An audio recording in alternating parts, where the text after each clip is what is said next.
A classified document just exposed the biggest fighter jet controversy in Canadian history.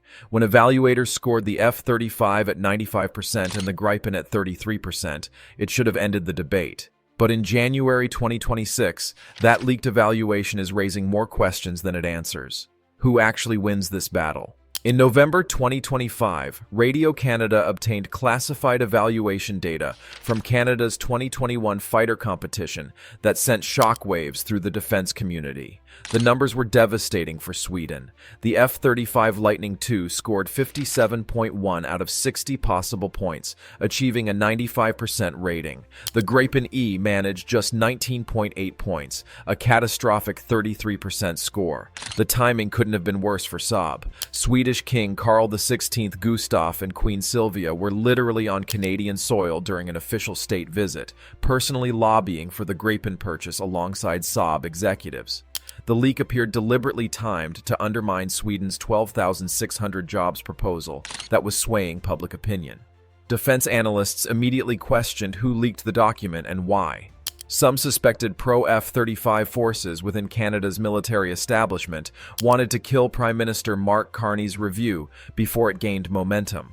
Others suggested American officials, frustrated with Canada's indecision, pressured someone to release the data publicly.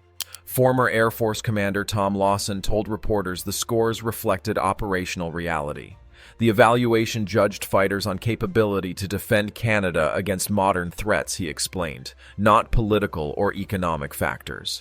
But Saab and Canadian industrial advocates immediately cried foul, arguing the evaluation criteria were specifically designed to favor the F-35's unique characteristics. The leaked evaluation broke down into 4 critical categories, and Gripen's performance was stunningly poor in the areas that mattered most. Mission performance showed the widest gap. The F-35 scored 97%, while the Gripen managed just 22%. This category measured the aircraft's ability to penetrate defended airspace, conduct suppression of enemy air defenses, and survive against Russian and Chinese fifth-generation fighters. Upgradability told an equally brutal story. The F-35 scored near-perfect marks for its ability to incorporate future technologies without extensive recertification. The Gripen scored catastrophically low, though Saab vehemently disputed this assessment, arguing their modular software architecture enables faster upgrades than competitors. Interestingly, sustainment was the only category where they competed closely. The F-35 scored 85% versus the Gripen's 81%. This reflected the Gripen's reputation for simplicity and maintainability. Critics questioned whether the evaluation criteria inherently favored stealth characteristics over other capabilities. David Perry from the Canadian Global Affairs Institute acknowledged the scores were legitimate, but noted they measured a specific threat scenario. If Canada primarily needs homeland defense rather than deep strike capability into contested airspace, he suggested, the evaluation might overvalue features Canada doesn't actually need for its missions. But here's where the story gets complicated. In September 2025, the Government Accountability Office released a devastating report on the F-35's Block 4 upgrade program. The advanced capabilities that earned the F-35 its perfect upgradability score were now delayed until 2031, 5 years behind schedule. Costs had exploded from $10.6 billion to $16.5 billion, a $6 billion overrun. The problems went deeper. All 110 F-35s delivered in 2024 were late, averaging 238 days behind schedule. The production line suffered from over 4,000 parts shortages.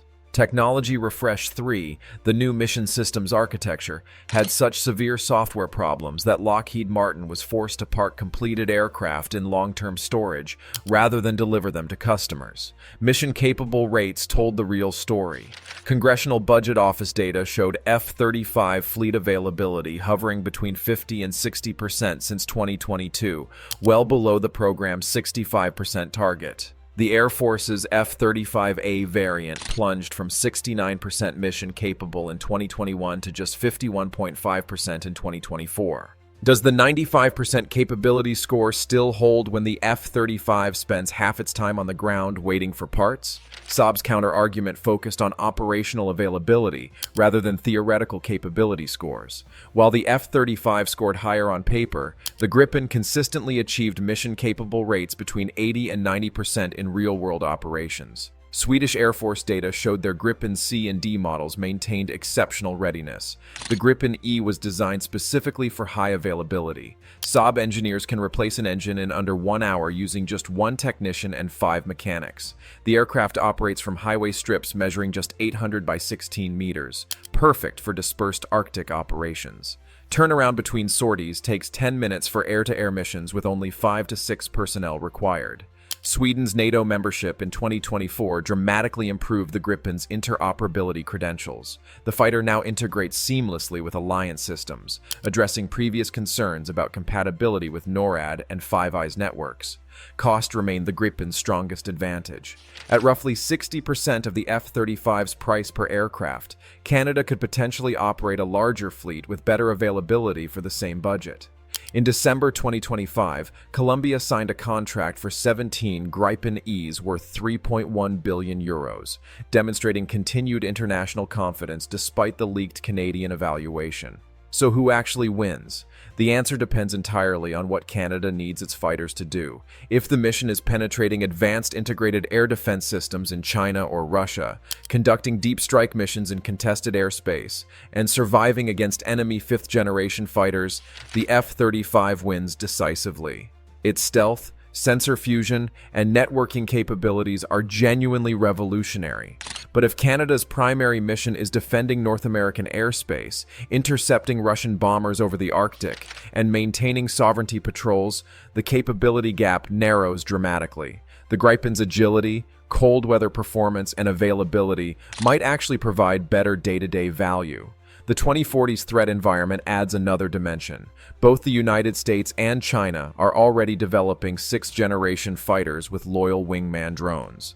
By the time Canada completes F-35 deliveries in 2032, the jets might already be approaching obsolescence against cutting-edge threats. Public opinion has shifted decisively.